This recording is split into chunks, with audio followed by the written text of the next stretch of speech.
So सुरु गरौँ। मेरो नाम अनमोल कणेल हो।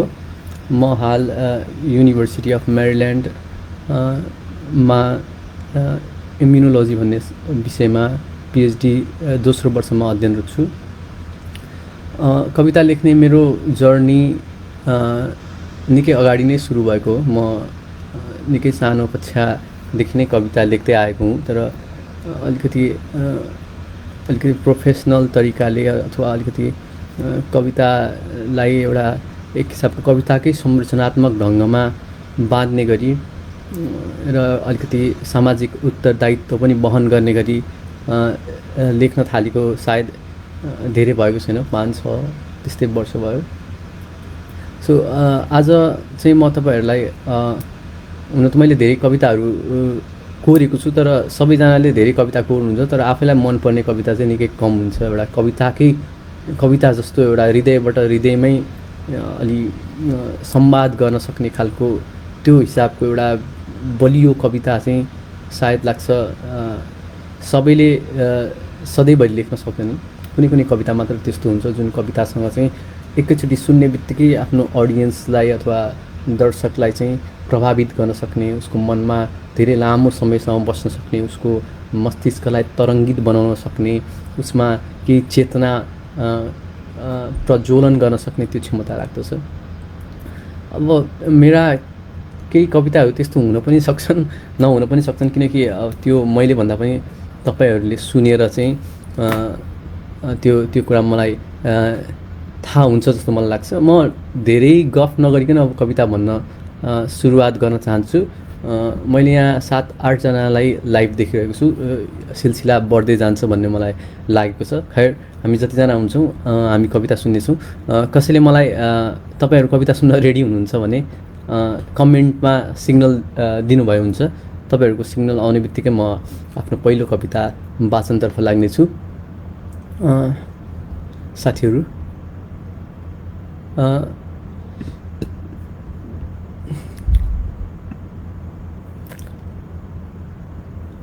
कसैले मलाई कमेन्ट गरेर मैले अञ्जन प्रदीप भाइ, धन्यवाद भाइ आएकोमा। म कविता सुरु गरिहाल्छु। मेरो पहिलो कविताको शीर्षक छ 21औं शताब्दीको डर। यो कविता चाहिँ मैले आजभन्दा 4 वर्ष अगाडि लेखेको, तर यो कवितालाई अलिकति मैले मोडिफाई पनि गरेको छु। अहिले कस्तो लाग्छ म तपाईँहरूको प्रतिक्रिया पनि आश गर्दैछु। कविता भन्न सुरु गर्छु म। 21औं शताब्दीको डर। आगो चोरेर भागिरहेको प्रमेथियसलाई नै सल्काए पनि 4वटा टाउको भएको ब्रह्माको 4वटै जिब्रो थुते जसरी, आगो पत्ता नलागेको समय ढुङ्गे युगको मान्छेहरूको गुफा र जङ्गलमा आगो लागे जसरी, कुटनीति खेल्ने गर्छन् अमेरिका र चीन। कसैको इसारामा बन्दुक भेर्ने गर्छन् सोमालियामा विद्रोहीहरू। मधेसको कापमा पुगेर काठमाडौँलाई ताक्ने गर्छ र मारिने गर्छन् जालमा परेर कर्नेल मुशरफ गद्दाफीहरू। जन्माइन्छन् अनि फेरि मारिन्छन् ओसामा बिन लादेनहरू। त्यसैले त हाँसिरहन्छ डर यो पृथ्वीको ओडारमा। खुसी कुनै हिटलरको पालाको यहुदी हो जस्तो, खोक्नु कन्सन्ट्रेसन क्याम्पभित्रको ग्यास च्याम्बरमा खोक्नु जत्तिकै खतरनाक हो जस्तो। अखबारमा सत्य छाप्नु भोलिपल्ट आफ्नै मृत्युको खबर अखबारमा अक्षर बनेर निदाउन तयार हुनु हो जस्तो। देशको बारेमा बोल्नु दास ढुङ्गामा पल्टिएको मदन भण्डारीको लास हुनु हो जस्तै। बोल्नु अमेरिकाको ट्रेड सेन्टरमा आक्रमण गर्नु जस्तै। हाँस्नु मित्रतामा क्यामेरा फिट गर्नु जस्तै। साथी, यो शताब्दीको धड्कनमा निर्दोष मानिसहरूको डर गुन्जिन्छ। होइन भने मेरो रगतमा उम्लिरहेको जीवनलाई दास बनाउने को हो? मेरो स्वतन्त्रताको पखेटा काटेर आफ्नो घरमा सजाउने को हो? कसले कसलाई खिचेको छ यहाँ? कसले कसलाई थिचेको छ यहाँ? कसले के व्यापार गरिरहेछ यहाँ? कसले कसलाई दमन गरिरहेछ यहाँ? कुन पार्टीको नेताले के षड्यन्त्र रचिरहेछ? कुन धर्मको ईश्वरले के निर्देशन दिइरहेछ? सहरको वेश्याखानाहरूमा को गइरहेछन्? त्यो दरबारमा बस्ने मान्छे को? त्यो मन्दिरमा बस्ने अजीबको प्राणी को? ककसको गोजीमा चक्कु छ? ककसको गोजीमा फूल छ? कसले कसलाई बलात्कार गरेको छ? कसले कसलाई जय जयकार गरेको छ? यो सहरको प्रत्येक लास जस्ता मान्छेहरूको आँखामा निभेको ज्योति कसको हो? यो सहरको प्रत्येक मान्छेको मनमा पुरिएको मान्छे को हो? साथी, तिम्रो आँखालाई छोप्ने त्यो छाया के को हो? तिम्रो आँखामा जडान भएको त्यो हेराइ कसको हो? तिम्रो दिमागमा बुनिएको सोचाइ कसको हो? तिम्रो ईश्वरको पवित्र हतियार के हो साथी? तिम्रो हतियारको पवित्र ईश्वर कुन हो साथी? यी कल कारखानाहरूको चिम्नीबाट ककसको हाड जलेको गन्ध आउँदैछ। यी मन्दिरहरूको छत धान्न राखिएको पिल्लरहरू ककसको करङका हड्डीहरू हुन्। यो सहरको इतिहासमा बिछिएका लासहरूमध्ये तिमी कुन कफिनमा छौ साथी? म कुन कफिनमा पुरिएको छु साथी? यहाँ गर्लफ्रेन्डको मिनिस्कर्टमा जासुस हुन सक्छ। छोरी घर नफर्किनु कुनै आवारा पल्किनु हुन सक्छ। छोराको बगलीमा ब्राउन सुगर भेटिन सक्छ। त्यो कुइरीले ल्याएको हुन सक्छ गुप्तचरको आइडी कार्ड। त्यो कुइरिनीको योनिमा कुनै ड्रग हुन सक्छ। अथवा मेरै कवितामा पनि हुन सक्छ कुविचारको एउटा ग्रेट वाल। कुनै कम्युनिस्टको खल्तीमा भेटिन सक्छ साई बाबाको विभूति। बडा खतरनाक हुन्छ सुन्दर जुनका कुरूप खाडलहरू। खतरनाक हुन्छ जुनले बोलाएको अपरझट समुद्री छाल। पृथ्वी मुनि बनिरहेको हुन सक्छ हाइटी भत्काउने भूकम्पको योजना। हेर्नुस् सङ्गी, छेडिन सक्छ जुनसुकै बेला सङ्गीन। आउन सक्छन् आइन्स्टाइन ढुङ्गा बोकेर अमेरिकालाई झटारो हान्न। त्यसैले सुरक्षित रहनु घरभित्र। जुन बेला कुनै पनि विचार बुद्धलाई लात हान्न बेर लाउँदैन नि। जुन बेला नर्थ कोरिया थर्काइरहन्छ नि अमेरिकालाई। जुन बेला नाइजेरियाका झ्यालबाट फुत्त पस्छ बोको हराम। त्यो बेला जस्तै के भर तपाईको आफ्नै छोरोले बिर्न सक्छ भ्याटको नसामा पेस्तोल। तपाईको आफ्नै छोरोले बिर्न सक्छ भ्याटको नसामा पेस्तोल। यो दुनियाँले हातमा वज्र भिरिसकेको छ। झटारो लाग्न सक्छ जहिले जहाँ। म एउटा मान्छे समाचारमा आफ्नो कान फिट गरेको छु र सुरक्षित नहुन सक्छु म पनि। जुनसुकै बेला लाग्न सक्छ गोली यो कविको निधारमा। डर यस्तो भयानक लाग्छ कि कतै केही नभए पनि उठ्न सक्छ हिक्का हार्ट अट्याकको। किनकि म 21औं शताब्दीको शताब्दीमा युरेनियम भनेको एउटा बम बनाउने एटम हो। युरेनियमको न्युक्लियस वरिपरि घुमिरहेको एउटा मान्छे हुँ। मान्छे डर यस्तो भयानक लाग्छ कि कतै केही नभए नै पनि उठ्न सक्छ हिक्का हार्ट अट्याकको। किनकि म 21औं शताब्दीमा युरेनियमको न्युक्लियस वरिपरि घुमिरहेको एउटा मान्छे हुँ। मान्छे। धन्यवाद। 21औं शताब्दीको डर शीर्षकको कविता थियो यो। पहिलो कविता थियो। आशा छ तपाईहरुलाई यो कविता राम्रो लाग्यो होला। यसपछि म अर्को एउटा कविता सुनाउन जान चाहन्छु। कविताको शीर्षक छ जिन्दगी एक्सप्रेस। निकै पुरानो कविता हो, धेरै अगाडि लेखिएको कविता हो। यो आज भन्नको लागि सुइटेबल छ जस्तो पनि लाग्यो। त्यही कारणले गर्दाखेरि यो कविता सुनाउन चाहेको हुँ। कविताको शीर्षक छ जिन्दगी एक्सप्रेस। अब हामीहरू सबैलाई थाहा छ जीवन आफैमा एउटा बहुत जटिल किसिमको फेनोमेनो भनौँ, एउटा जटिल किसिमको घटना हो र यसमा हामीले जीवनमा धेरै कुराहरू अनुभव गर्नुपर्छ, धेरै भोगाइहरूबाट गुज्रिनुपर्छ र सबैको त्यो भोगाइलाई हेर्ने आफ्नो तरिका हुन्छ, विश्लेषण गर्ने आफ्नो तरिका हुन्छ। तर जीवन चाहिँ आफैमा एउटा रहस्यमय यात्रा हो भन्ने कुरामा चाहिँ हामी सबै सहमत छौँ। त्यस्तै यात्रालाई बोकेर मैले यो कविता लेखेको थिएँ। आजभन्दा 2-3 वर्ष अगाडिको कविता हो यो, जिन्दगी एक्सप्रेस। कविता यस्तो छ। एउटा अदृश्य आशाको धागोको त्यान्द्रोलाई तान्दै तान्दै यहाँसम्म पनि आइपुगिएछ जिन्दगीमा। एउटा अदृश्य आशाको धागोलाई तान्दै तान्दै यहाँसम्म पनि आइपुगिएछ जिन्दगीमा। पहाड जस्तै थामिनु पनि कुनै सिद्ध पुरुष चाहिँ हुनु रहेछ, सकिन। पहाड जस्तै थामिनु पनि कुनै सिद्ध पुरुष चाहिँ हुनु रहेछ, सकिन। नदी जस्तै बगिरहनु पनि कहिलेकाहीँ आँखाबाट मात्रै सम्भव हुँदो रहेछ, सक्दै सकिन। हावा जस्तो अदृश्य कहिले मन बहलाउने चिसो झोका सलबलाउन, अनि कहिले क्रोधको एउटा रिसाहा हुरी मण्डराउन केही हुन सकिन। आफैलाई थामी बस्ने त्यत्रो आकाश हुनुको त कुरै पर जाओस्। यो सभ्यतालाई नै चुनौती दिने भूकम्प र पहिरो पनि धेरै परको बाद भइगयो। आइन्स्टाइन, गान्धी पनि मिथक जस्तै लाग्छ आजकल मलाई।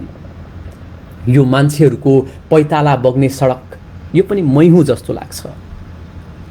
यो अपराधको सङ्गीत बहने साँझ मलाई नै जासुसी गरिरहे चाहिँ लाग्छ। यो मरुभूमिले उष्णता दागेको जिन्दगी अनि यो हावाले दियोसँग गरिरहेको प्रेम संवाद मात्र, यति मात्र लेख्ने डायरी जस्तो पो भएको छ यो जिन्दगी। प्रेम बैरीको हातको आगोको झिल्को र डिजेलले भिजेको हृदय जस्तो। मेरो आफ्नै छायामा घसिरहेछन् मेरै अहङ्कारका किराहरू। शिशिरको अन्तिम साँझ घामको पहेँलोसँगै खसेको पात चाहिँ बिछोडहरू। सपनाहरू जन्मने मर्ने, जन्मने मर्ने, यो विकल्पमा जिएको हो जस्तो लाग्ने जिन्दगी। तर यही पनि मलाई प्यारो छ। आमाको काखमा हार कति न्यानो लागेछै छ। बहिनीको आँखामा प्रेम कति निश्चल लागेछै छ। ल्याम्पपोस्ट पनि बुद्ध चाहिँ मौन र कति शान्त लागेछै छ। जिन्दगीको उकालोमा थाकेर हत्ते पनि भएँ। ओह्रालोमा फुर्की फुर्की गुल्टिएर लडेँ। नाराहरू लगाएर राज्यलाई कुनाबाट तर्साएँ पनि। कविताहरूको कागजमा विद्रोहको गीत सल्काएँ पनि। झुसिल किरा झैँ घिस्रेर अनुभव गरेर हिँडे यो बाटो। माकुरा झैँ हात गोडा फट्टाएर हेर्दै हिँडे मान्छेहरूलाई। रोएँ, कराएँ, हाँसेँ, हँसाएँ, क्रोधित भएँ। अनि बल्ल बुझेँ मैले, ईश्वरले पृथ्वीमा बनाएको एउटा चित्र हो यो रुख बनेको। यो रुख नै हो सबैभन्दा ठुलो योगी। योभन्दा ठुलो गुरु कोही छैन, कोही हुन पनि सक्दैन। यसको छातीमा आएर बस्ने चरीहरि झैँ हौँ हामी। यसैको जीवन पढेर मैले छातीले थेग्न थालेको हुरीहरू। यसैलाई बुझेर अब खानेछु म आफू निम्नु अघि अजङ्ग उभिएरै बाँचिरहने कसम। हुरी, आँधी, भूकम्प, पहिरो वा ज्वालामुखी जे सुकै नै आए पनि सहस्र बाधाहरूसँग जुझ्नेछु म। अब बिछ्याएको छु मैले मेरो जिन्दगीको उद्देश्यको यात्रा र कुदाउँदैछु म अब यो जिन्दगी एक्सप्रेस। अब बिछ्याएको छु मैले मेरो जिन्दगीको उद्देश्यको यात्रा र कुदाउँदैछु म अब यो जिन्दगी एक्सप्रेस। धन्यवाद। अलिकति जीवनको तमाम हुन्छ नि, अलि जीवन आफैमा एउटा मल्टिडाइमेन्सनल भनौँ होइन, धेरै किसिमको आयामहरूको एउटा सह अस्तित्व जस्तो छ। यसमा हामीले भोग्ने विभिन्न भोगाइहरूलाई, विभिन्न आयामहरूलाई राखेर रचेको कविता थियो जिन्दगी एक्सप्रेस। एउटा यात्राको बारेमा थियो, अलि धेरै अगाडि लेखेको कविता हो। हजुरहरूलाई राम्रै लाग्यो होला। अञ्जन भाइले आमाको काखमा हार कति न्यानो, पक्कै पनि होइन। तपाईँ कुनै युद्ध नै हार्नुभयो भने पनि अथवा कुनै हुन्छ नि तपाईँलाई हारको महसुस भयो भने तपाईँ आमाको काखमा जानुभयो भने चाहिँ तपाईँलाई जितेको चाहिँ जस्तो लाग्छ होइन। त्यो मलाई लाग्छ संसारको सबैभन्दा पवित्र भावनाहरूमध्ये एउटा भावना हो। धन्यवाद अञ्जन भाइ, सम्प्रीति बहिनी मेरो मम्मी, परमेश्वर दाई, आर्या मेरो प्रेमिका होइन, अनुश्रिया बहिनी, आज सबै परिवारहरू मात्र हामी जम्मा भएको छौँ जस्तो लाग्यो होइन। ठिकै छ, कहिलेकाहीँ यतिकै पनि मजा हुन्छ। अनि ढिलो नगरी म अब अर्को एउटा कवितामा जान चाहन्छु। अर्को कविता छ हजारौँ योनिको कारागार 2। खासमा मैले धेरै अगाडि हजारौँ योनिको कारागार नामको एउटा कविता लेखेको थिएँ, जो चाहिँ भगवान् गौतम बुद्ध बन्नु अघि सिद्धार्थ गौतम हुनुहुन्थ्यो। जब उहाँ सिद्धार्थ गौतम हुँदाखेरि चाहिँ उहाँ दरबार छोडेर जाने बेलाको एउटा कविता मैले लेखेको थिएँ। उहाँले आफ्नो श्रीमती यशोधरा, आफ्नो छोरा राहुललाई हेरेर चाहिँ कस्तो किसिमको भावना उहाँको हृदयमा आयो होला, त्यसको विषयमा एउटा कविता थियो हजारौँ योनिको कारागार 1। फ्यामिली टाइम, यस आर्या। अनि अब चाहिँ यो चाहिँ त्यही कविताको सिरिज हो भनौँ, हजारौँ योनिको कारागार 2। यो चाहिँ गौतम बुद्ध चाहिँ 12 वर्ष तपस्या गरिसकेपछि उहाँ आफ्नो घर फर्किनु भएपछि उहाँको श्रीमती यशोधराले चाहिँ कस्तो फिल गर्यो होला नि त होइन। यो फिमेलको पर्सपेक्टिभबाट छ, यशोधराको पर्सपेक्टिभबाट छ। यशोधराले चाहिँ बुद्धसँग गरेको कुराकानी हो। मलाई आफैलाई पनि अत्यन्त मनपर्छ यो कविता, त्यही कारणले गर्दा नै सुनाउने निर्णय गरेको हुँ।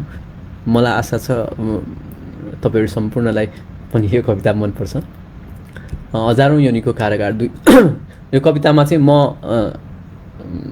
यशोधरा बनेर 12 वर्षपछि आफ्नो श्रीमान जो चाहिँ गौतम बुद्ध बनेर फर्किनु भयो उहाँसँग कुरा गरिरहेको छु।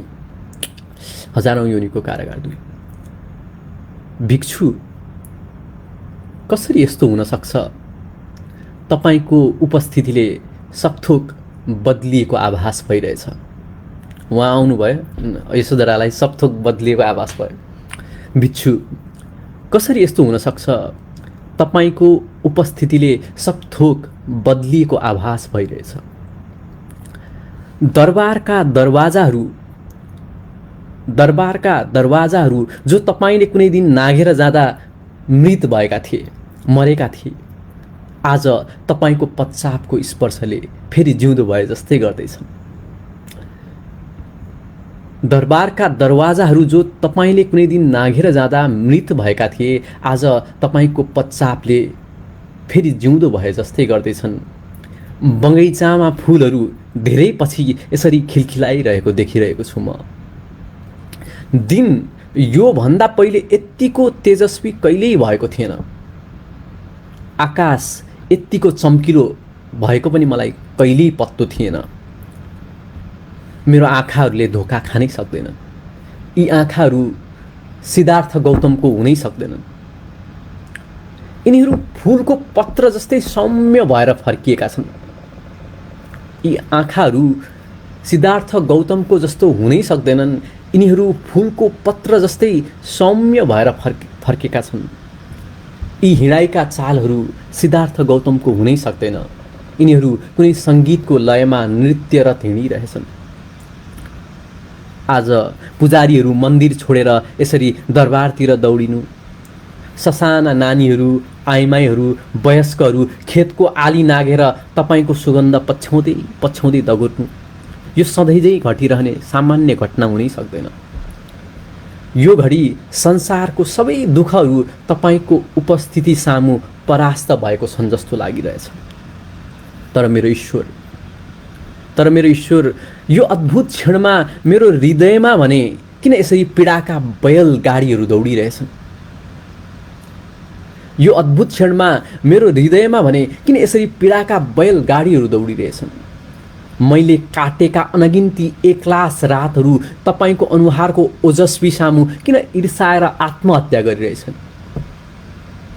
कति यामहरूपछि आउनुभएको तपाईँको स्वागतमा किन रित्तो आकाश बनेर उभिएको छु म? करुणा सागर, मलाई माफ गर्नुहोस्। यो लोक नै कुनै बुद्ध पुरुषको सङ्गीतमा शान्त भएर आँखा चिम्लिरहँदा किन अशान्ति स्फुरित भइरहेछ मेरो हृदयमा? म भित्र सायद केही नमिलेका प्रश्नहरू बाँकी छन्। जुन सत्य पाएर तपाईँको आँखाहरू यसरी मदमस्त भएका छन्, के त्यो सत्य यो दरबारमा थिएन र प्रभु? केही गुनासाहरू हृदयमा आहाल बसिरहेछन्। जुन सत्य भोगको रगत बगिरहेथे तपाईँको नसाहरूमा, के म भित्र थिएन र त्यही रक्त ज्वाला मेरो ईश्वर?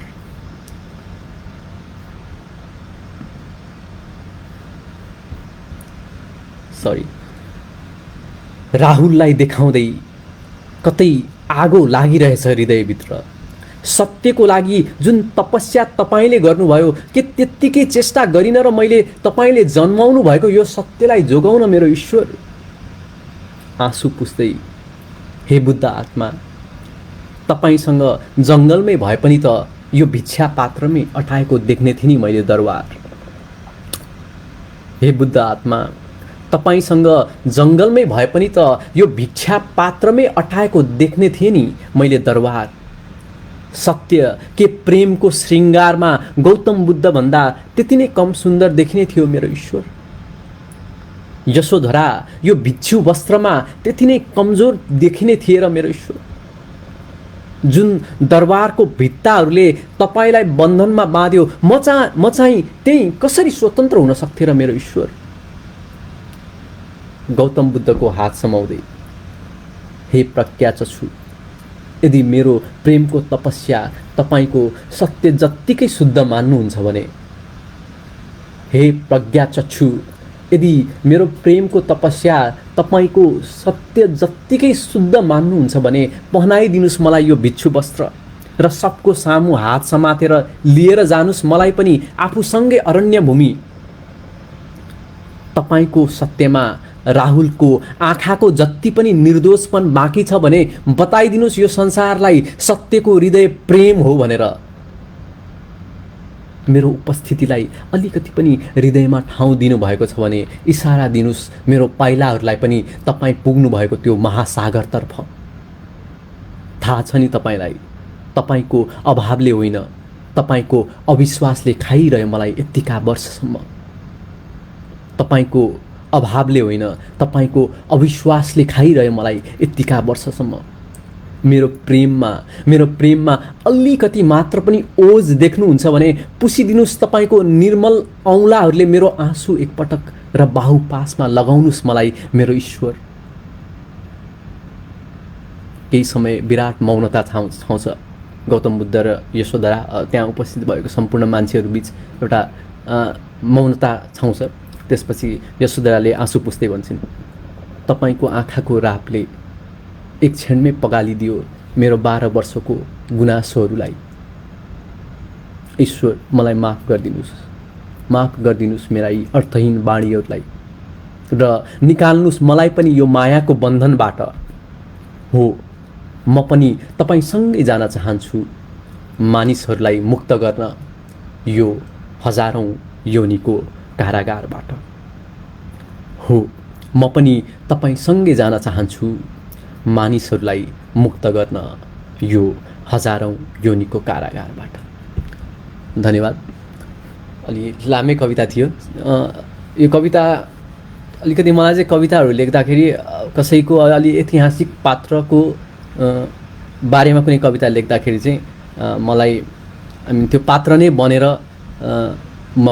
बनेर बाँचेर त्यसपछि कविता लेख्न रुचाउँछु। अनि यो कवितामा पनि आई थिङ्क त्यस्तै नै भएको।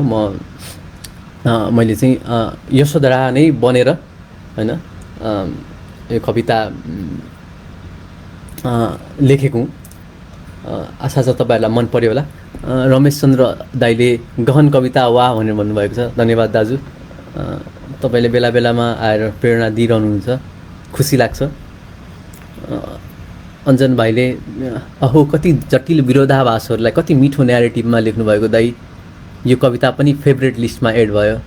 धन्यवाद भाइ है। तिमी जस्तै प्रिय पाठकहरूले गर्दा नै अलिअलि लेख्न मन लाग्छ र तिम्रो कविताको त म स्वयं फ्यान नै हुँ। म तिमीलाई बेला बेलामा पनि भनिरहेको हुन्छु। आज्ञा मेरो प्रिय लभ साइन स्टार साइन आएको छ। तपाईँहरू मलाई माफ गरिदिनुहुन्छ भने म 1 मिनट पनि होइन 20-30 सेकेन्डको लागि म यो मेरो कम्प्युटरमा चार्ज अलिकति कम भइरहेको छ, म चार्जर लिएर आउन चाहन्छु। त्यसको लागि म क्षमा प्रार्थी छु है। मैले अगाडि नै ध्यान दिनुपर्ने यो कुरा।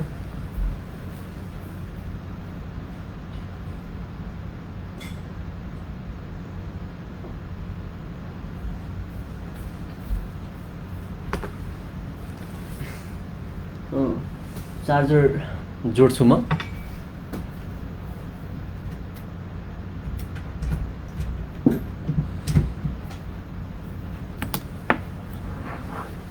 फेरि पनि क्षमा प्रार्थी छु है, अलिकति मलाई ख्याल नै भएन यो कुरा। ठिकै छ। अब मैले सायद 3टा कविता भने। 21औं शताब्दीको डर, जिन्दगी एक्सप्रेस, हजारौँ योनिको कारागार। तपाईँहरू सबैले कविताहरू मन पराइरहनु भएको छ है। जतिजना हुनुहुन्छ उहाँहरूले हौसला दिइरहनु भएको छ है। म तपाईँहरूलाई फेरि अर्को एउटा कविता सुनाउन चाहन्छु है। यो कविता पनि मेरो लागि स्पेसल कविता छ। यो कविता चाहिँ तपाईँहरू सबैलाई थाहा नै छ, जुन बेला जर्मनीमा हिटलर नाम गरेको एकजना तानाशाह हुनुहुन्थ्यो है। हिटलर भन्ने तानाशाहले चाहिँ को पालामा चाहिँ उहाँले यहुदी भन्ने एउटा जातको मान्छेहरूलाई चाहिँ जर्मनबाट एकदमै दुःख दिएर मार्ने, ग्यास च्याम्बरमा कोचेर जलाउने, यस्तो किसिमको क्रूर कामहरू गरेको थियो। र हिटलरको पालामा चाहिँ एउटा सञ्चार मन्त्री थियो उसको, जसको नाम चाहिँ जोसेफ गोएबल्स भन्ने मान्छे थियो। ऊ लिट्रेचरमा साहित्यमा पिएचडी गरेको मान्छे, त्यस्तो धेरै पढेको मान्छे, तर हिटलरको चाहिँ एकदम घोर अनुयायी पनि थियो ऊ है। र एउटा तपाईँहरूले सुन्नु नै भएको होला, एउटा झुटलाई चाहिँ 1000 बार लाखौँ बार दोहोऱ्याउँदै गयो भने चाहिँ त्यो झुट सत्य बन्छ भन्ने एउटा भनाइ छ। त्यो पनि गोएबल्सकै हो।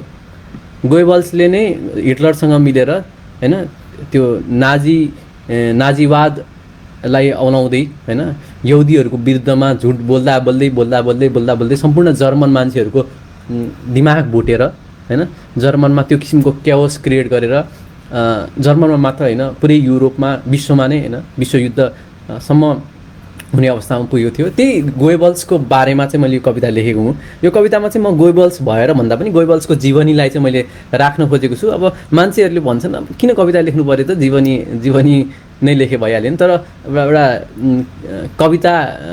कविताको आफ्नै भाषा पनि हुन्छ, पहिलो कुरा त। दोस्रो कुरा, यो कवितामा अलिकति गोएबल्सको जीवनीबाट सबैलाई अलि मेसेज पनि दिन खोजेको छु मैले। अब त्यो मेसेज कतिको जान्छ म कविता भन्न सुरु गर्छु। गोएबल्स है, जोसेफ गोएबल्स, हिटलरको सञ्चार मन्त्री। उसको चाहिँ म सुरुवातदेखिको कहानी म प्रोग्रेसनमा लिएर गएर उसको लास्टसम्म के भयो उसको जीवनको बारेमा नै यो कवितामा मैले उल्लेख गरेको छु।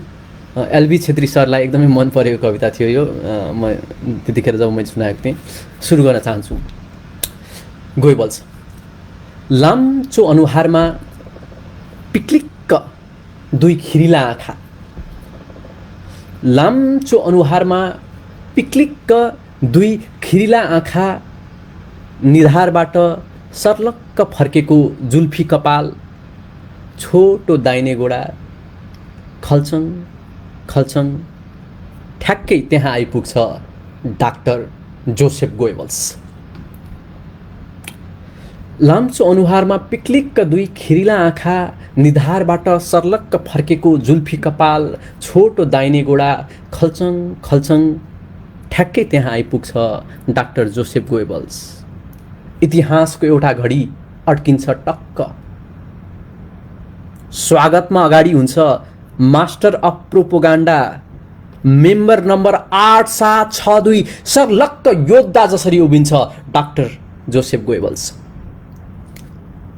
जोसेफ गोएबल्स ऐना अघि उभिन्छ र गइदिन्छ आफ्नै चेहरामा र देखेर त्यहाँ हिटलरको प्रतिछाया नाराको लयमा जोडले उठाउँछ हात, नाजीवाद जिन्दाबाद र तरङ्गित हुन्छ डाक्टर जोसेफ गोएबल्स। अखबारको अक्षरहरूमा ओछ्याउँछ यहुदीहरूको लास, घोषणा गर्छ वीर शहीद, अनि लासको अघि बनाउँछ राइफल बोकेको लेनिनको एउटा स्ट्याचु। अट्टहास हाँस्दै बस्छ डाक्टर जोसेफ गोएबल्स। रगत मुछेर माटोमा जलाउँछ आगो, खरानी बनाउँछ फ्रान्स काफ्काका किताबहरूलाई र स्वस्तिकको झन्डामा झुन्डाउँदै अनार्यहरूलाई यो देशद्रोही हो भन्दै आगोको राप जसरी कुर्लिन्छ डाक्टर जोसेफ गोएबल्स। रेडियोको प्रत्येक तरङ्गलाई रेटेर आफ्नो क्रूर ध्वनिले ज्युजहरूको छातीभित्र ढुकढुक ढुकढुक विकराल डर बनेर धड्किन थाल्छ अब डाक्टर जोसेफ गोएबल्स। हर हिटलर भन्दै उसको प्रत्येक स्वर लहरीमा उर्लन्छ ऊ।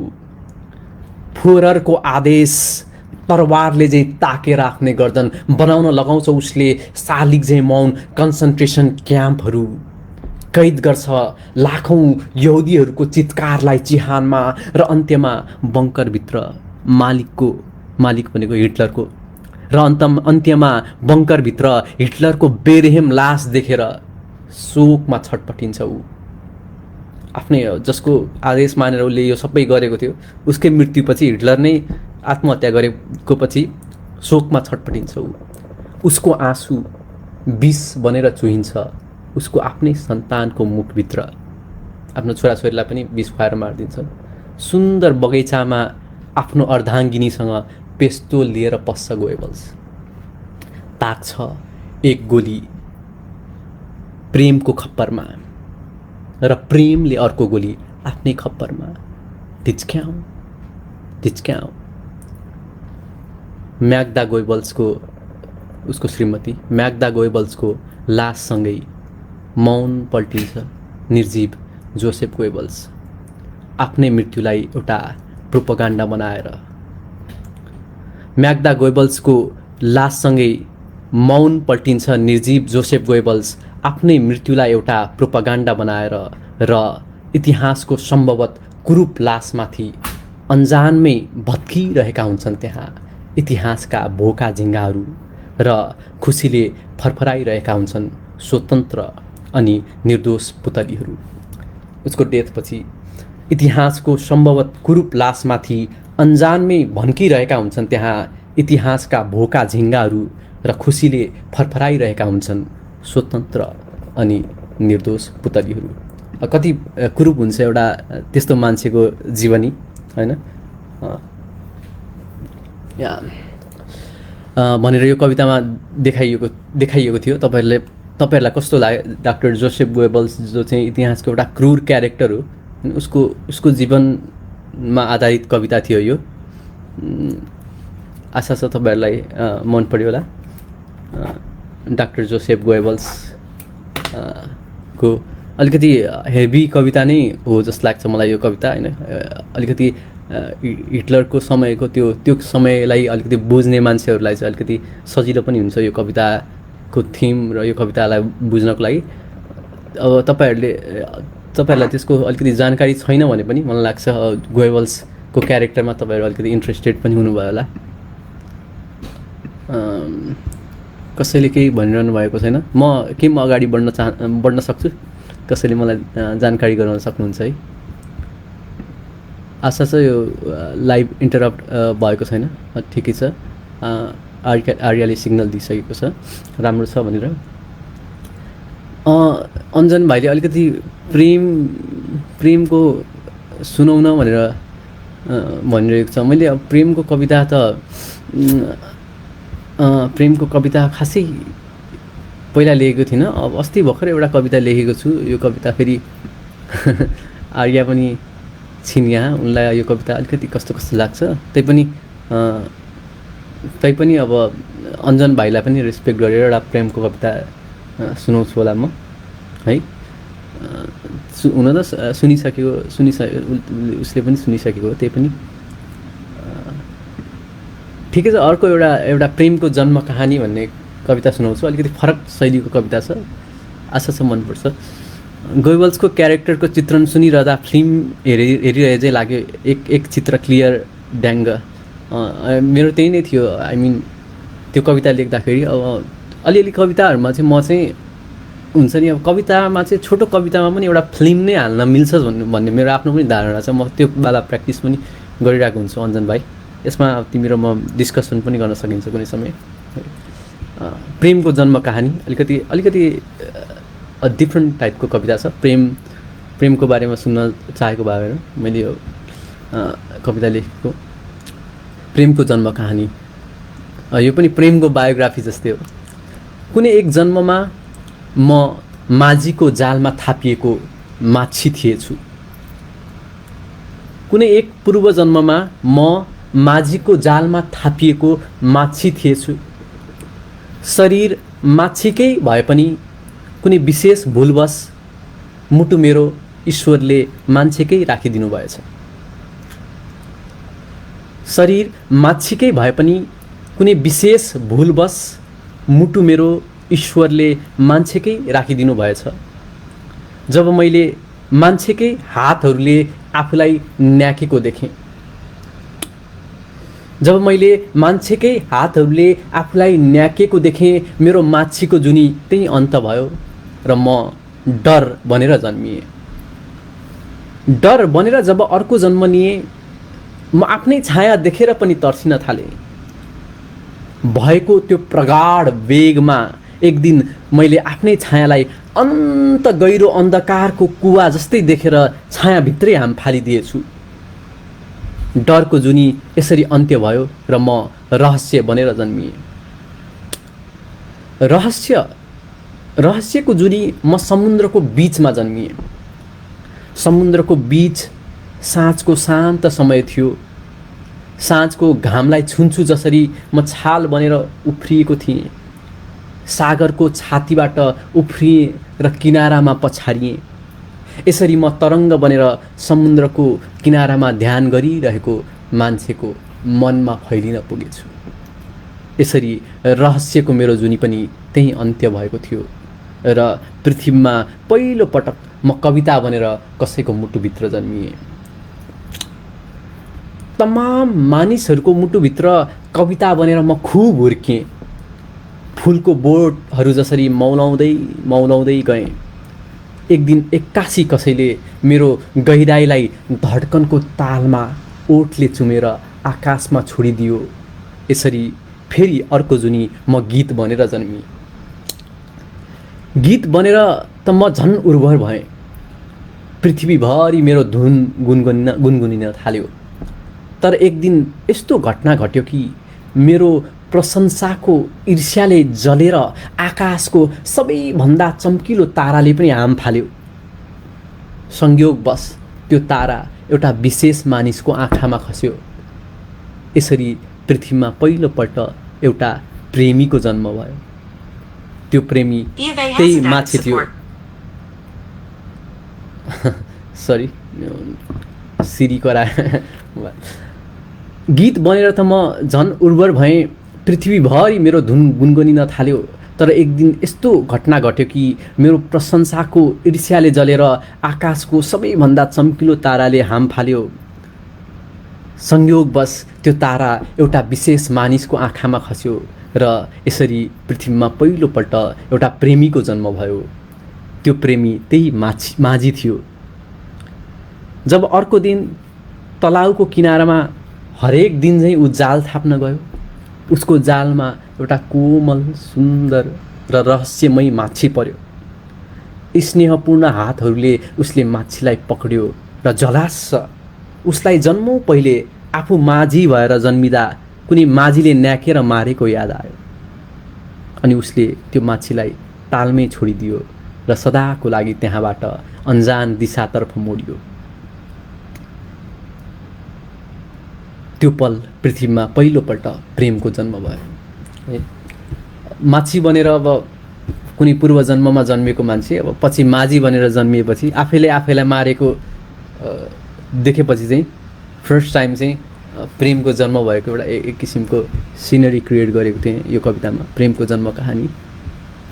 सरी यो मैले गरेको होइन, टेक्निकल्ली मोबाइलमा चाहिँ तपाईँहरूलाई थाहा छ सिरी भन्ने एउटा एप हुन्छ, कहिलेकाहीँ अब उसले हुन्छ नि अब त्यो साउन्डको फ्रिक्वेन्सीहरूलाई समातेर के अब जानकारी दिन थाल्छ। म कविताको बिचमै त्यस्तो भइदियो। ठिकै छ। अञ्जन भाइले अन्त्य सुन्दर लाग्यो भन्ने किसिमको प्रतिक्रिया दिएको छ। अम्बिका कार्की दिदीले सुन्दैछु जाओस् जाओस् भन्नुभएको छ, धन्यवाद दिदी। ठिकै छ। अर्को एउटा कविता पनि मैले सुनाएँ है। यो कविता चाहिँ मैले आफ्नो लिस्टमा राखेको थिइनँ, तैपनि अञ्जन भाइको रिक्वेस्टमा मैले सुनाएँ। अब अर्को एउटा कविता सुनाउन चाहन्छु। एउटा अहिलेको वर्तमान नेपालको राजनीतिक परिवेशलाई समेटिएको कविता। धेरैले त पढिसक्नुभयो होला, तैपनि यो कविता चाहिँ मलाई अलिकति रेलिभेन्ट जस्तो लाग्छ। धन्यवाद आर्या हार्टको लागि है। यो कविता चाहिँ रेलिभेन्ट हो जस्तो लाग्छ। यो कविता चाहिँ म सुनाउन चाहन्छु, तपाईँहरूलाई पनि मजा आउँछ होला। एउटा शासक चाहिँ कतिसम्म क्रूर हुनसक्छ र त्यो शासकलाई पनि आफू मर्ने बेलामा होइन उसले यो देशलाई, उसले समाजलाई, उसले यो मानिसहरूलाई जसरी मानिसहरूको होइन अधिकार, मानिसहरूको सपनाहरू लुछेको हुन्छ होइन, ती सबै कुराहरू उसले कसरी सम्झिन्छ होला त है।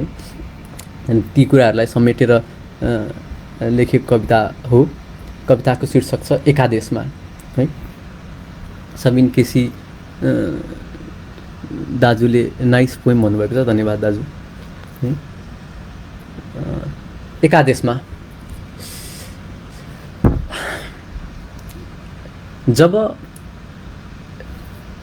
रिपोर्ट हेरेर डाक्टरले भनेको थियो सरकार तपाईको मस्तिष्कमा मृगौलाको कोषहरू उम्रिन थालेको छ, देश लुटेर बसेको शासकलाई चाहिँ डाक्टरले तपाईको ब्रेनमा मस्तिष्कमा किडनीको सेल्सहरू अथवा मृगौलाको कोषहरू उम्रिन थालेको छ भनेर भन्नुहुन्थ्यो। तब शासकको दिमागको प्रत्येक तारहरूमा पहिलो पटक करेन्टको झट्का लागेको थियो। शासकले थाहा पायो क्यान्सरले उसको मस्तिष्कमा मृगौला उमारिरहेको थियो। शासकलाई पहिलो पटक यति धेरै डर लागेको थियो। शासक जोसँग संविधान डराउँथ्यो, जो निर्दोष जनताको सपनाहरूलाई एउटा हस्ताक्षरले कुल्चिन सक्थ्यो, जो न्यायको मुटु लुछेर भुटन बनाएर भुटेर खाने गर्थ्यो, उसलाई डर लागेको थियो। बारुदको सास फेरेर हजारौं हजारको रगतको भर्याङ चढेपछि कुर्सीमा पुगेको सत्ता पिपासु मुटु नै बान्ता हुने गरी यसरी डर लागेको थियो उसलाई। गिद्ध जसरी देश लुटेर बसेका व्यापारीहरू उसको साथी थिए, बन्दुक र चक्कु भिरेर हिँड्ने गुण्डाहरू उसको साथी थिए। यी व्यापारीहरू, यी गुण्डाहरू जसको वरिपरि घुम्थे उसलाई पहिलो पटक डर लागेको थियो। बिस्तारै शासकको रगतमा पनि एउटा कालो धारिलो डर मिसिन थाल्यो। शासकलाई हेलुसिनेसन हुन थाल्यो। अब त्यस्तो डर लाग्यो होइन, अब त्यस्तो खतरनाक शासकलाई पनि त्यस्तो घटना घटेपछि डर लाग्यो। डर लागेपछि उसले अब के दृश्य देख्न थाल्यो, हेलुसिनेसन। सत्ताको भर्याङ चढ्न उसले मिचेको गरिबहरूको पसिना उसको हवेलीको छतबाट तप तप चुइरहेको देख्न थाल्यो शासकले। सत्ताको भर्याङ चढ्न उसले मिचेको गरिबहरूको पसिना आफ्नो हवेलीको छतबाट तप तप चुइरहेको देख्न थाल्यो शासकले। आफैले शहीद घोषणा गराएको, आफैले मारेको प्यारो मित्रको प्रेत हवेलीमा झुन्डिरहेको देख्यो शासकले। आफैले शहीद घोषणा गराएको आफ्नै प्यारो मित्रको प्रेत हवेलीमा झुन्डिरहेको देख्यो शासकले। शासक सहनै नसक्ने पीडाले आफ्नो दरबारबाट बाहिर निस्कियो र पीडाको रन्कामा दौडिन थाल्यो। शासकलाई पहिलोपटक आफ्नो विशाल हवेलीसँग पनि डर लागेको थियो। शासकले सम्झियो उसले लुकाउन लगाएको बलात्कारको फाइल, शासकले सम्झियो उसले मेटाउन लगाएको अपराधको सबुतहरू, शासकले सम्झियो उसले भड्काएको हिंसाहरू, शासकले सम्झियो उसले खाएका कमिसनहरू, शासकको कानमा बज्न थाले चुनाव ताका उसले बोलेका भाषणहरू। शासकलाई आफ्नै झुटदेखि पनि, आफ्नै चुड्किलाहरूदेखि पनि डर लाग्न थाल्यो। चारैतर्फबाट पत्रिकाहरू उडेर आउन थाले। शासकले पत्रिकाको पन्नाहरूमा देख्यो आफ्नै ठुलो ठुलो चेहराहरू। शासकलाई पहिलोपटक आफ्नै अनुहार देखेर पनि डर लाग्न थाल्यो। भनिन्छ, पुरानो कहानी हो नि त, भनिन्छ त्यतिखेर शासकको मनमा अजीब किसिमका दृश्यहरू आएका थिए। शासकले सम्झेको थियो उसको जीवनको पहिलो अपराध। शासकले सम्झेको थियो उसले पहिलोपटक सरकारमा बस्दा गरेको रजाई। शासकले सम्झेको थियो उसले दलालहरूसँग गरेको हस्ताक्षर। दौड्दा दौडिँदै शासकको मुटु थाकिसकेको थियो। शासकको खोपडीमा तोपहरू पड्किरहेका थिए। अन्तिम प्रहर जब शासकले सडकको ठेलागाडाहरूमा पनि आफ्नो मस्तिष्कमा पलाएको मृगौलाको ससेजहरू झुन्डिरहेको देख्यो, शासकको होस बाप जसरी उसको आँखा अघि नै उडेर बिलायो। यसरी शासक ढलेको थियो र अन्त्य भएको थियो उसको कुरूप दौड। मानिसहरू भन्ने गर्छन्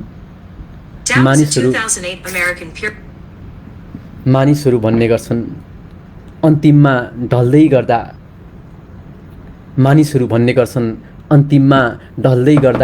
धमिलो दृश्यमा शासकले देखेको थियो रे।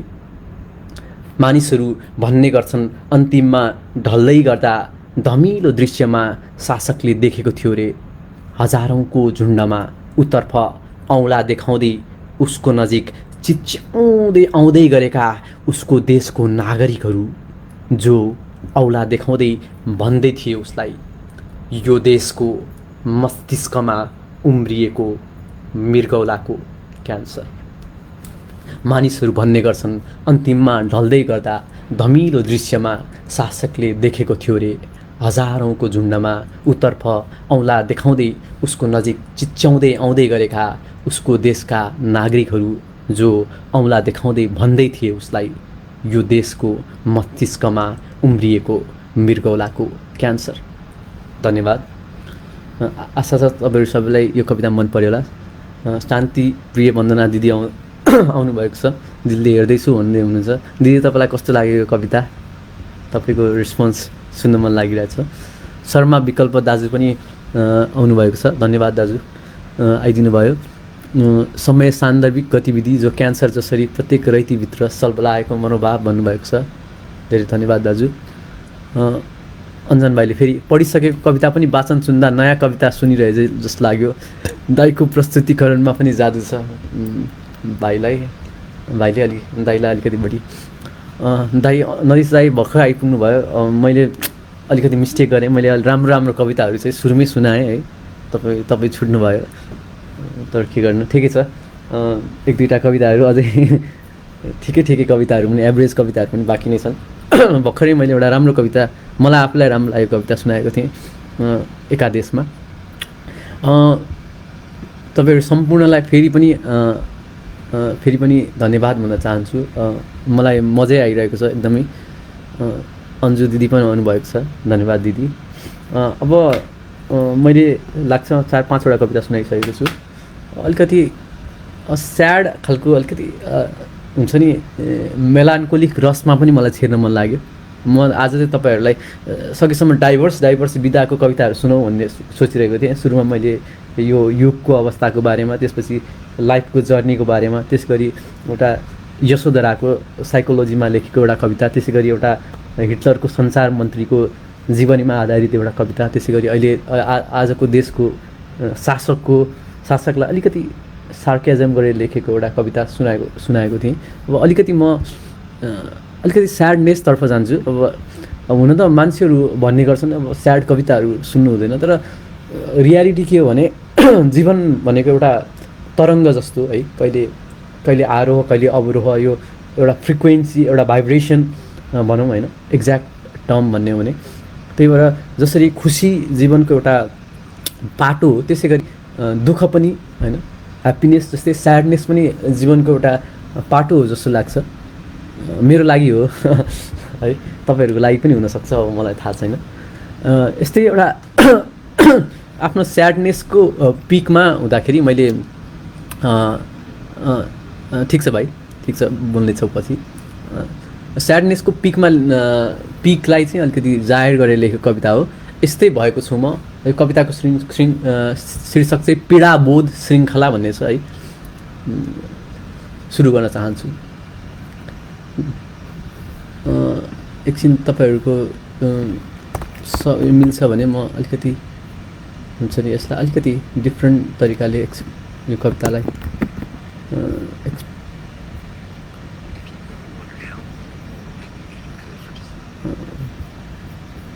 मलाई धेरै टाइम लाग्दैन, अब केही समयमा। ओके, म अब सुरु गर्न चाहन्छु।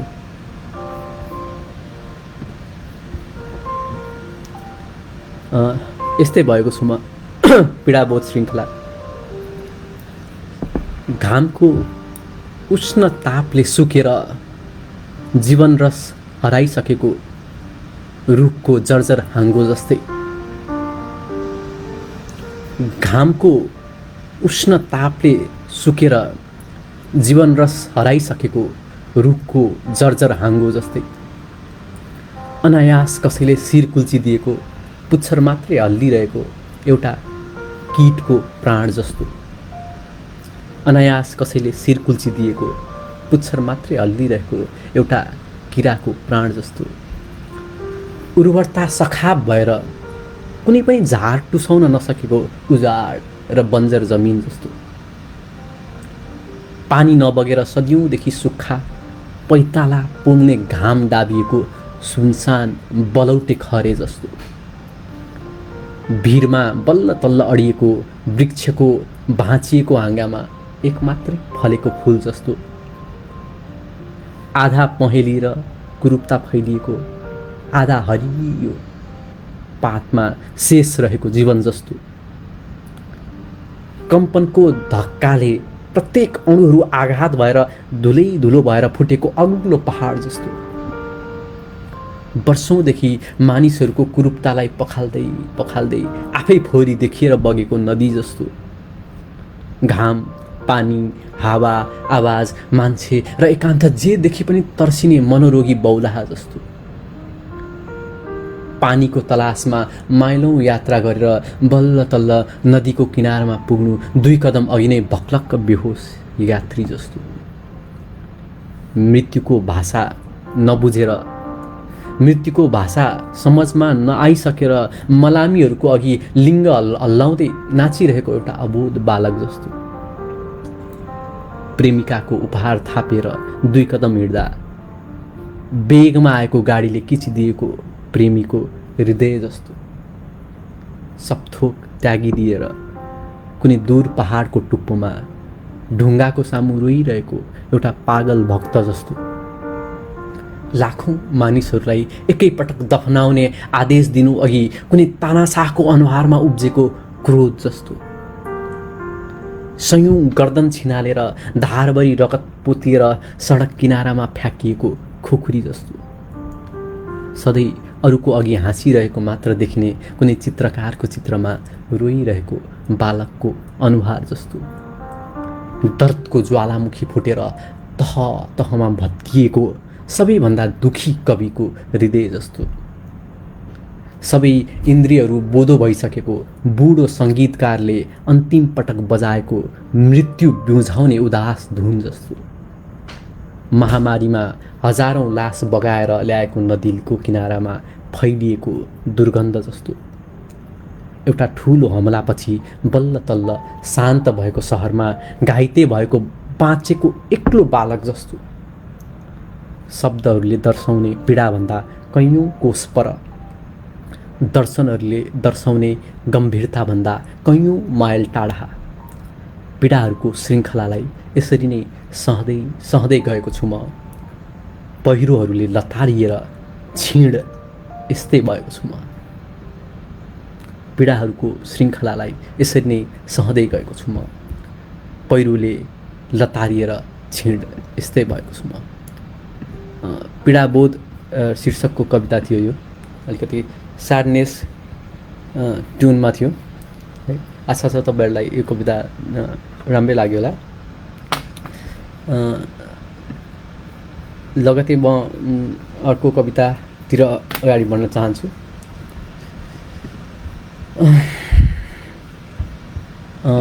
फ्युचर शीर्षकको कविता छ यो।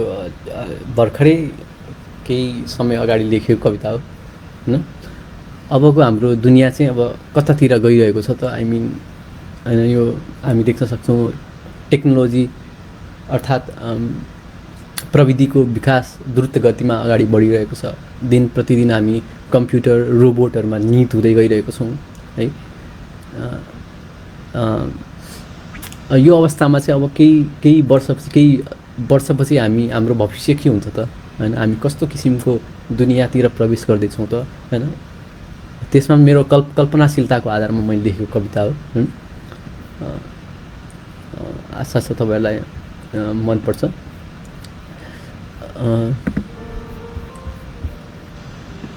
कविता सुरु गर्न चाहन्छु। फ्युचर कविताको शीर्षक छ फ्युचर अथवा भविष्य।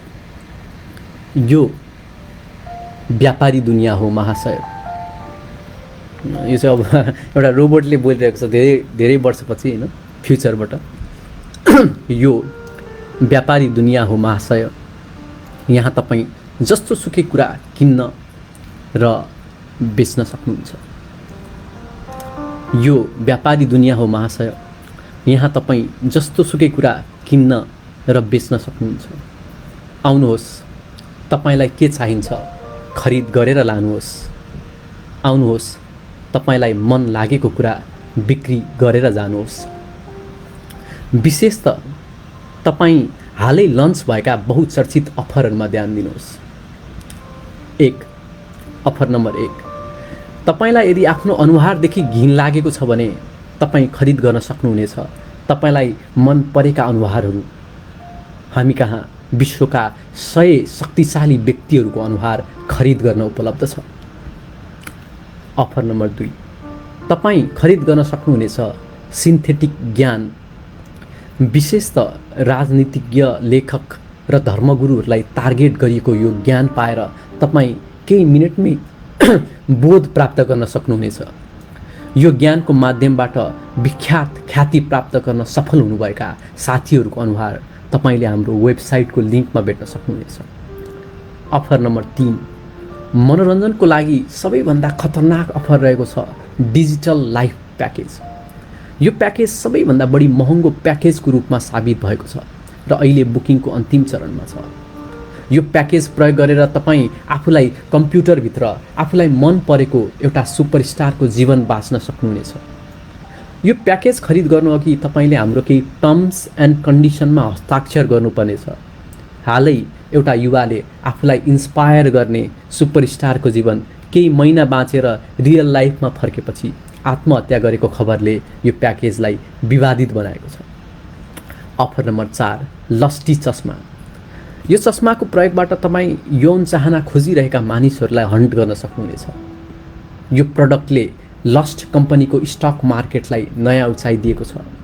यो प्याकेजलाई संसारकै हाई क्लास मानिने कल गर्लहरूले समेत महँगा ग्राहक खोज्नको निमित्त व्यावसायिक रूपमा प्रयोग गर्ने गरेको तथ्याङ्क भर्खरै सार्वजनिक भएको छ। अफर नम्बर 5, बेब एउटा रोबोट हो जुन पुल्लिङ्ग र स्त्रीलिङ्ग दुवै भर्सनमा उपलब्ध छ। 100% सुरक्षित सम्बन्ध कायम गर्ने रोबोटको रूपमा यो प्रोडक्ट अत्याधिक चर्चामा छ।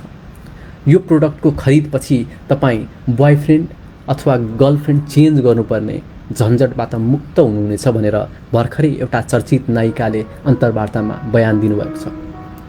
Offer number 6, friend. यो एप्लिकेसन अहिलेसम्मकै सबैभन्दा महँगो सफ्टवेयरको रूपमा विकास भएको छ। यसको मद्दतले तपाईँ पृथ्वीमा आजसम्म पैदा भएका प्रत्येक जिनिसहरूलाई डिजिटल भर्सनमा कम्प्युटरमा भेट्न सक्नुहुनेछ र साथी बनाउन सक्नुहुनेछ। Offer number 7, digital drug space travel. Drug हेडफोनको रूपमा बजारमा आएको केही समयमै यो प्रडक्ट युवाहरूमा चर्चित भएको छ। युवाहरू डिजिटल्ली स्पेस ट्राभल गर्न सक्ने भएपछि कम्प्युटरसँग दिमाग जोडेर गेम खेल्न पल्किएका युवाहरू डिजिटल स्पेस एक्सप्लोरेसनतर्फ आकर्षित भएका छन्। यो हेडफोन लगाएर तपाईँ आफूलाई अचेत बनाएर स्पेस ट्राभल गर्न सक्नुहुनेछ। यो हेडफोन किन्नको लागि तपाईँले डिजिटल ड्रग एसोसिएसनबाट लाइसेन्स लिनुपर्ने व्यवस्था छ। अफर नम्बर 8, यदि तपाईँ इमोसनल व्यक्ति हुनुहुन्छ भने हालै लन्च भएको एउटा ब्रेन एप्लिकेसन इमोसन तपाईँको लागि बेस्ट हुनसक्छ। विशेष सिन्थेटिक केमिकलको पिल्स खाएपछि तपाईँले आफूलाई मन लागेको इमोसन आफूमा पैदा गर्न सक्ने भएपछि यो पिल्स यो पुस्ताको एक्टर्स, कवि र सङ्गीतकारहरूलाई खुबै मन परेको पाइन्छ। केही एक्टरहरूले प्रेम, दया, करुणा र संवेदना जस्ता बहुचर्चित फ्यान्सी इमोसन्सहरू आफूभित्र पैदा गरेको भिडियो सार्वजनिक भएपछि यो पिल्स सर्वाधिक चर्चामा आउन सफल भएको छ। हालै एउटा अनुसन्धानले यो पिल्सको प्रयोगबाट विश्वका चर्चित एक्टर र कविहरू एडिक्ट भएको तथ्याङ्क देखाएको छ। अफर नम्बर 9, यदि तपाईँ गेमर हुनुहुन्छ भने भर्खरै बजारमा आएको गेम स्पम वार तपाईँको लागि बेस्ट हुनसक्छ। लन्च भएको करिब 1 महिनामै यो गेमलाई विश्वका चर्चित गेमर्सहरूले थम्सअप दिएका छन्। यो गेम विश्वभरिका बिलियन्स मानिसहरूले एकैसाथ खेल्न सक्नेछन्। प्रत्येक मानिस कम्प्युटरमा एउटा स्पम वीर्य बनेर डिजिटल पाठेघरभित्र छिर्नेछ। कठिन वातावरणबाट गुज्रिँदै अरू सबै स्पम्सहरूलाई पछाडि छोड्दै जो अन्नमा पुगेर फर्टिलाइज गर्न सक्नेछ त्यो गेमर नै यो गेमको नेक्स्ट लेभलमा पुग्ने कन्सेप्टको कारण यो गेम अहिले चर्चाको शिखरमा पुगेको छ। र यस्तै केही अफरहरूको लागि आँखाको नानीले क्लिक गर्नुहोस् थप अप्सन्स बटन र लिनुहोस् स्वर्गको अनुभूति। डिजिटल हेभन नामको वेबसाइटमा म robot eyes on your dick, welcome citizens to the virtual land of digital heaven. सम्पूर्ण नागरिकहरूलाई यो भर्चुअल दुनियाँको डिजिटल स्वर्गमा हार्दिक स्वागत छ। धन्यवाद। अलिकति त्यस्तै किसिमको वर्डहरू प्रयोग भएको छ यो कवितामा, तर अब तपाईँहरूलाई ज्ञात नै छ है, यस्तै नै छ। आई मिन दुनियाँको प्रोग्रेसन पनि यही नै गतिमा गइरहेको छ है। त्यही कारणले गर्दा नै भएको समीर बस्नेतले भन्नुभएको छ the words are just wow. Sharma Vikalpa दाजुले पनि गुड गोइङ भन्ने इमो पठाउनु भएको छ। आर्याले पनि अनिता दिदी धन्यवाद, बधाई भाइ भन्नुभएको छ। बधाई त अब बधाई त ठिकै हो।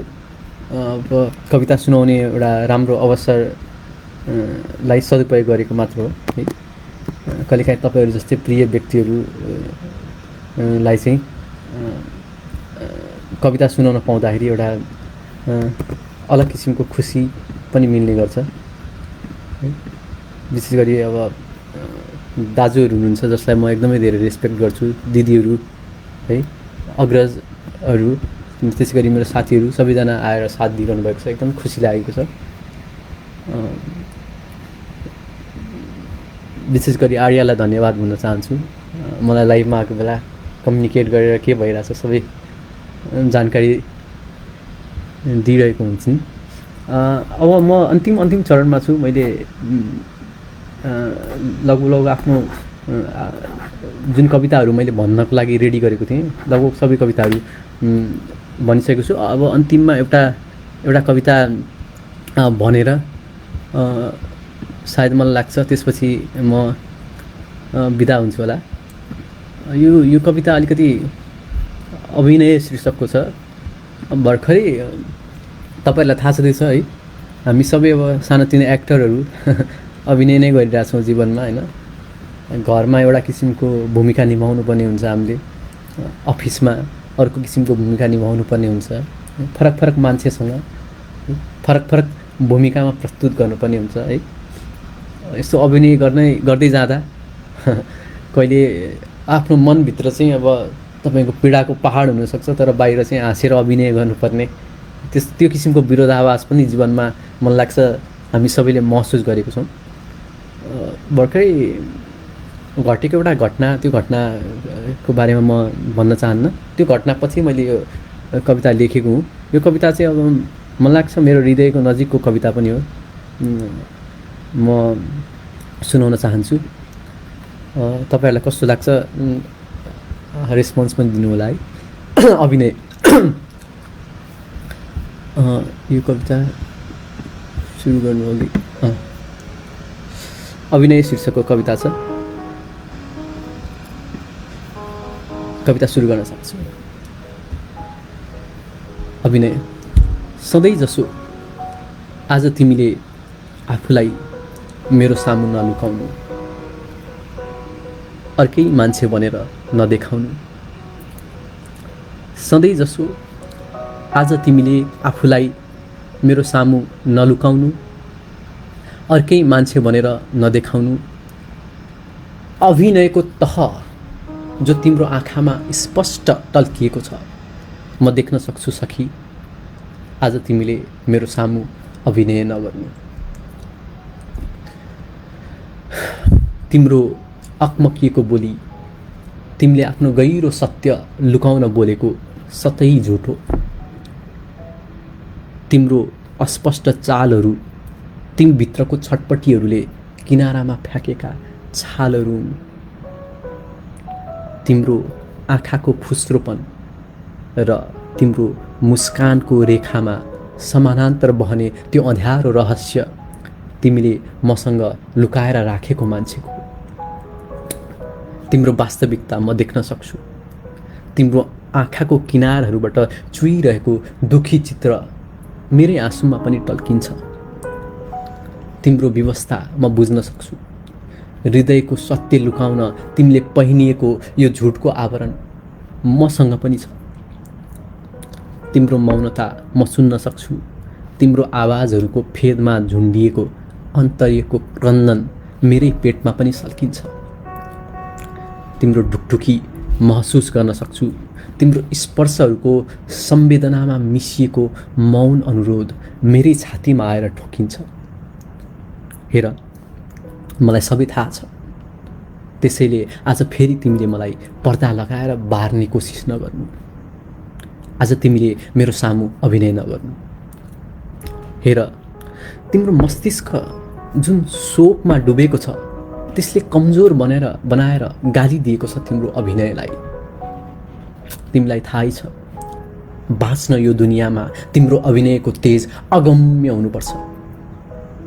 यो कमजोर अभिनय बरु अर्को घाउ बनेर उम्रिन थालेको छ तिम्रो छातीमा। यो कमजोर अभिनय बरु अर्को घाउ बनेर उम्रिन थालेको छ तिम्रो छातीमा। सखी, के अभिनय गर्छु मसँग पनि। मेरो पनि तिम्रो जस्तै नै छातीभित्र घाउहरूको जङ्गल छ। सखी, के अभिनय गर्छौ मसँग पनि। मेरो पनि तिम्रो जस्तै नै छातीभित्र घाउहरूको जङ्गल छ। मलाई थाहा छ तिमी भित्रभित्रै कमजोरीपनको अन्तिम बिन्दुमा पुगिसकेको हुन सक्छौ। म तिमीलाई फेरि अर्को एउटा हौसला दिएको अभिनय गर्दिनँ आज। बरु आज म तिम्रो आँसु थाप्न आफ्नो हत्केला उजाउँछु। मुटुभित्र पागलपनको आवाजहरू गुम्सिएर बसेका छन् भने भनिदेऊ मलाई। आज म तिमीसँग हृदय साटासाट गरेर तिमीलाई सुन्छु। जीवन सहनै नसक्ने गरी दुखेको छ भने पनि अङ्गालोमा आएर बरु रोइदिउँ दुवैजना। सखी, आज हामी अभिनयको प्रत्येक तहहरू उप्काएर एक अर्काको आगोमा जलिदिउँ। मलाई थाहा छ अक्सर अभिनयहरू झुटो देखाउन भन्दा सत्य छुपाउन बढी खुङ्खार हुन्छन्। त्यसैले आज हामी एक अर्कासँग अभिनय नगरौँ। आज हामी एक अर्कालाई आफूभित्रको त्यो एकान्तमा भेटौँ जहाँ अक्सर हामी एक्लै हुँदा मात्र पुग्ने गर्छौँ, जहाँ अक्सर हामी आफूलाई बाहेक अरू कसैलाई प्रवेश गर्न दिँदैनौँ। सखी, के थाहा यो अभिनयहरूको जालोले ढाकिएरै भोलि तिमीलाई गुमाउन सक्छु म, अथवा मलाई नै गुमाउन सक्छौ तिमी। जसरी प्रत्येक दिन अन्जानमै गुमाइरहेका हुन्छौँ हामी एक एक गर्दै बाटोहरू। सखी, त्यसैले आऊ आज हामी भेटौँ एक अर्कालाई त्यो केन्द्रमा जहाँ हामीले स्पष्टसँग देख्नेछौँ एक अर्काको आँखामा एउटा जिउँदो रहस्य, एउटा जिउँदो रहस्य, त्यो रहस्य जो जीवनभरि आगो चाहिँ जलिरहन्छ हाम्रो छातीभित्र, त्यो रहस्य जो जीवनभरि आगो चाहिँ जलिरहन्छ हाम्रो छातीभित्र, जो अक्सर जन्मिने गर्दछ नवजात भर्खरै जन्मिएका नानीहरूको आँखामा, जो अक्सर जन्मिने गर्दछ नवजात नानीहरूको आँखामा र बिलाउने गर्छ रहस्यमा भर्खरै मृत लासको आँखाबाट। सखी, आऊ आज हामी भेटौँ एक अर्कालाई त्यो केन्द्रमा जहाँ हामीले स्पष्टसँग देख्नेछौँ एक अर्काको आँखामा त्यो जिउँदो रहस्य जो जीवनभर आगो चाहिँ जलिरहन्छ हाम्रो छातीभित्र, जो अक्सर जन्मिने गर्दछ नवजात नानीहरूको आँखामा र बिलाउने गर्छ रहस्यमा भर्खरै मृत लासको आँखाबाट। धन्यवाद। अभिनय शीर्षकको कविता थियो जुन मलाई आफैलाई पनि मनपर्छ। आशा छ तपाईँहरूलाई पनि यो कविता राम्रो लाग्यो होला। मलाई लाग्छ म कविताको यो जर्नीको अन्त्यतिर आइपुगिसकेको छु। तपाईँहरू स्टिल लाइभमा कनेक्टेड हुनुहुन्छ भन्ने आश गरिरहेको छु म है। सुन्दर कविता भनेर योङहाङ प्रदीप लिम्बू दाजुले भन्नुभएको छ, धन्यवाद। मैले 1 2 3 4 5 6 7 8 9वटा कविताहरू तपाईँलाई सुनाएँ। 1 घन्टाभन्दा बढी टाइम भइसकेको छ। म धेरै बेर तपाईँहरूलाई यसरी अल्झाएर राख्न चाहन्न। म फेरि पनि तपाईँहरू सबैलाई धन्यवाद भन्न चाहन्छु। कविता सुनिदिनु भयो, मलाई हौसला दिनुभयो। आगामी दिनमा पनि राम्रोभन्दा राम्रो कविताहरू लेख्ने प्रयास गर्नेछु है। प्रयास भन्दा पनि यो कविता भनेको एउटा आफूभित्र एउटा फिल्ड क्षेत्र तयार भएपछि आफै उब्जिएर आउने कुरा हो जस्तो लाग्छ।